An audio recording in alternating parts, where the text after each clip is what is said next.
இப்போது புதிய அறிமுகம் ஆச்சி ஹோட்டல் சாம்பார் 50 கிராம் ரூபாய் 20 மட்டுமே.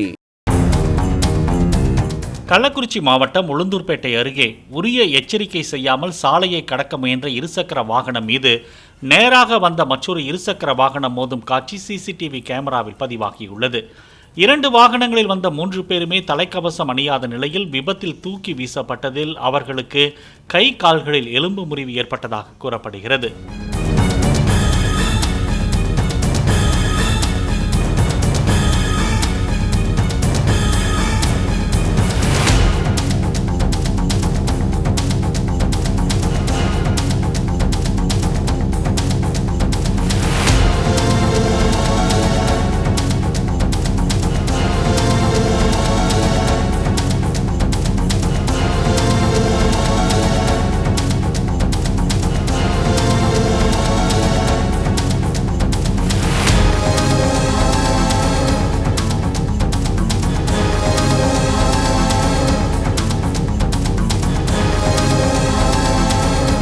இப்போது புதிய அறிமுகம் ஆச்சி ஹோட்டல் சாம்பார் 50 கிராம் ரூபாய் 20 மட்டுமே.